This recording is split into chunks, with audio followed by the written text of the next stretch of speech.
আসসালামু আলাইকুম। Smart creative কম্পিউটারে মাইক্রোসফট এক্সেল কোর্সের চ্যাপ্টার 4 সবাইকে স্বাগত।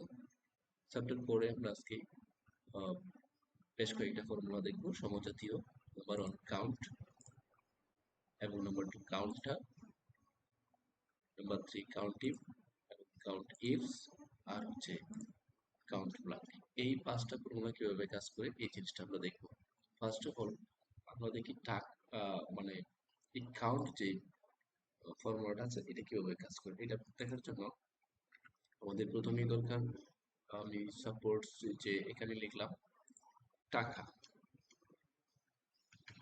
টাকা সেলে যে টাকাটা আছে, এই যে টাকা, এই কাউন্টটা এখানে এই সেলে আমরা ফর্মুলা অ্যাপ্লাই করব। ইকুয়াল সাইন দিলাম, কাউন্ট লিখলাম। বলে রাখি কাউন্ট কেবলমাত্র সংখ্যা জাতীয় যে সেলগুলো আছে সেইগুলোকে মানে কাউন্ট করতে পারে। উদাহরণস্বরূপ আমি যদি এখন এই পর্যন্ত এই কয়টা সেলকে কাউন্ট করতে চাই, এই কয়টা সেল সিলেক্ট করি, তারপর হচ্ছে আমি ক্লোজ বন্ধনী দিয়ে এন্টার দিলাম, বাস হয়ে গেল। মানে 6টা সংখ্যা আছে এই পর্যন্ত, 1টা 2টা 3টা 4টা 5টা 6টা, এটাকে কাউন্ট করে নিলাম। এখন এটা হলো, এটা হচ্ছে কাউন্টের বিষয়। যদি আমি কাউন্টটা দিই, কাউন্টটা, তাহলে সেও এটাকে কাউন্ট করতে পারবে। তার মানে কাউন্ট এবং কাউন্টটা উভয়ই এই সংখ্যা জাতীয় যে কাউন্ট গুলো আছে সেটাকে করতে পারে। বাট আমি যদি এখন এখানে যে এরিয়া আছে এটাকে কাউন্ট করতে চাই, এরিয়া,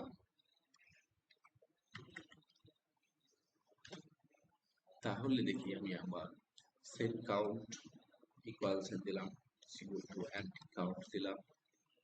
হচ্ছে আমি এই কাউন্ট করার জন্য এখান থেকে কয়েকটা সেল সিলেক্ট করে তারপরে এন্টার দিলাম। দেখতে পাচ্ছি এখানে এটা কাজ করে নাই, কারণ এটা জিরো ফলাফল আসছে। কেন জিরো ফলাফল আসছে? কারণ এগুলো কাউন্ট হচ্ছে, কাউন্টের সেই টেক্সট গুলো কাউন্ট করতে পারে না। কাউন্টে কেবলমাত্র মাত্র সংখ্যাগুলো কাউন্ট করতে পারে। এখানে আমার দরকার ছিল এ দেয়া, কাউন্টটা দেওয়া। এখানে এন্টার দিই, এই দেখতে পাচ্ছেন সে কাউন্ট করতে পারছে। 8 আসছে এখান থেকে, 1 2 3 4 5 6 7 8। তার মানে হচ্ছে কাউন্ট এবং কাউন্টের মধ্যে ডিফারেন্স হচ্ছে কাউন্ট কেবল সংখ্যা জাতীয় সংখ্যাগুলোকে কাউন্ট করে, আর কাউন্টটা হচ্ছে টেক্সট জাতীয় আহ, যে সেলগুলো আছে সেইগুলোকে কাউন্ট করে। চলে যায় এবার কাউন্ট ইফে। কাউন্ট ইফের জন্য আমি সাপোজ এখানে আমরা নেম, এমপ্লয়ি নেমে আসি।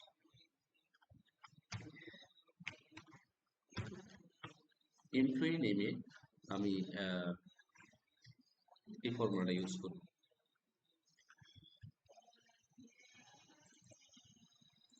এমপ্লয়ি নেমে এই ফর্মুলা ইউজ করার জন্য চলে যাই প্লাস সাইন দেওয়ার পরে কাউন্ট সি, কাউন্ট ইফ।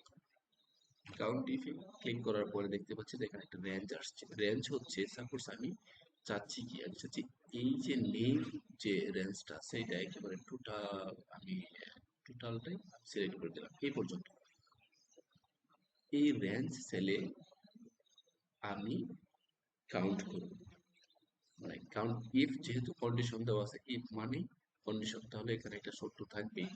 তাহলে রেঞ্জ হচ্ছে টোটাল, এই রেঞ্জের উপর শর্তটা অ্যাপ্লাই করবো, বিদায় রেঞ্জটা সিলেক্ট করে তারপর কমা দিলাম। এখন দেখি কি আছে এখানে, কাউন্টের রেঞ্জ সিলেক্টের পরে কমা দেওয়ার পরে এখানে কাউন্টটা, মানে সরি,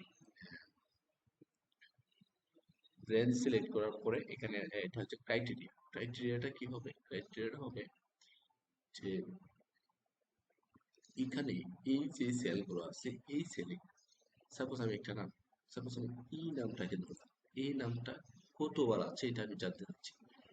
তাহলে আমি কাউন্ট ইফ দিয়ে এই সেলটাকে চিনাইলাম, দেন হচ্ছে যে নামটাকে আমি খুঁজতে যাচ্ছি সেই নামটাকে আমি আহ, সেই নামটাকে আমি সিলেক্ট করে বা সেই সেলটাকে সিলেক্ট করে ক্লোজ বন্ধনী দিয়ে এন্টার দিলাম। দেখতে পাচ্ছি 3 লেখা এখানে। সে মানে আমার এই সেলে, এই সেলে এই নামটা 3 বার আছে। তার মানে কাউন্ট ইফ এর বিষয় হচ্ছে শর্ত সাপেক্ষে কাউন্ট করবে। এখন আসি কাউন্ট ইটস, এটাতে কি করা যায়, ইকুয়াল সাইন দিলাম, কাউন্ট দিলাম, কাউন্ট ইফ লিখলাম। এখন প্রথমে আছে ক্রাইটেরিয়া রেঞ্জ 1। আমি সাপোজ নেম যে সেলটা আছে সেই সেলে আমার রেঞ্জ 1 দিলাম, কমা দেওয়ার পরে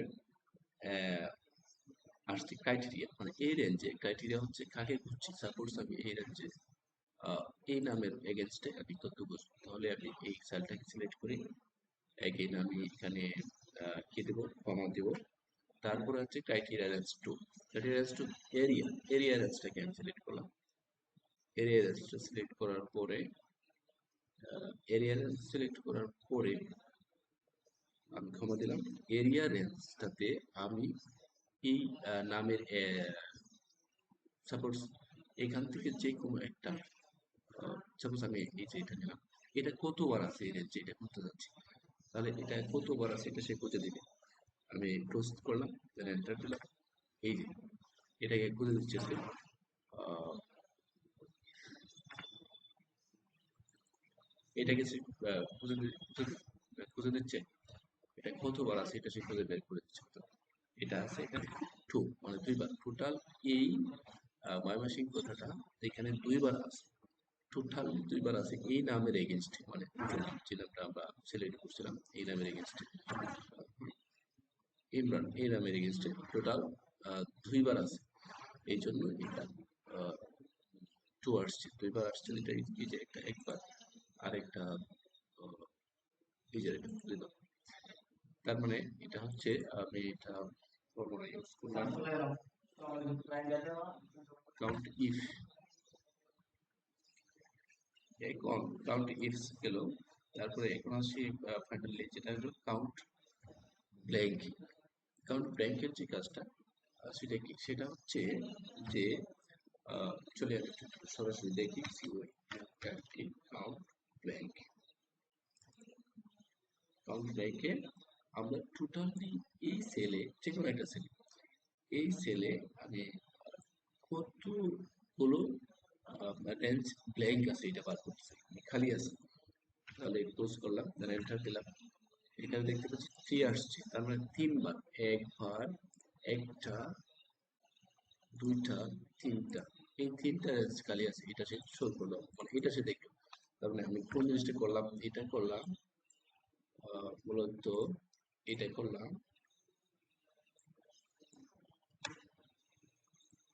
এই সিলেক্ট করলাম,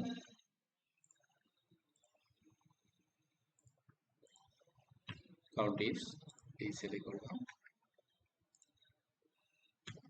ব্ল্যাঙ্ক। তার মানে বিষয়টা হচ্ছে টাকা। আমি যদি সামারাইজ করি, ফার্স্ট অফ অল আমরা দেখছি যে কিভাবে কাউন্টের হিসাবটা করতে হয়। কাউন্ট মানে এই কাউন্ট দ্বারা আমরা শুধু সংখ্যা জাতীয় সংখ্যাগুলোকে কাউন্ট করতে পারি। দ্বিতীয়ত আমরা এরিয়াতে দেখলাম যে কাউন্টার দ্বারা আমরা টেক্সট জাতীয় সংখ্যাগুলোকে নির্ণয় করি, কাউন্ট করতে পারি। আর কাউন্ট ইফ দ্বারা শর্ত সাপেক্ষে যে কোনো অনেকগুলো নাম থেকে যে কোনো একটা নাম কতবার আছে সেটা আমরা নির্ণয় করতে পারি। কাউন্ট ইফস থেকে হচ্ছে যে অনেকগুলো, আমরা এরকম একটা, দুইটা রেঞ্জ বা 2 বা ততোধিক রেঞ্জকে মেনশন করে একটা নির্দিষ্ট স্থান বা নাম বা একটা কিছু নির্দিষ্ট কোনো কিছুকে খুঁজে বের করা যায়। আর কাউন্ট ব্ল্যাঙ্ক হচ্ছে যে আমি আমার এই শিটে নির্দিষ্ট রেঞ্জ হইতে পারে বা টোটাল শিট হইতে পারে, এখানে আমার কয়টা রেঞ্জ খালি আছে বা ব্ল্যাঙ্ক আছে এটা আমি এখান থেকে নির্ণয় করতে পারি। তো আশা করি এই জিনিসটা বুঝতে পারছি। ধন্যবাদ সবাইকে। এই ভিডিও এই পর্যন্তই, দেখা হবে নেক্সট কোনো একটা ভিডিওতে। আল্লাহ হাফেজ।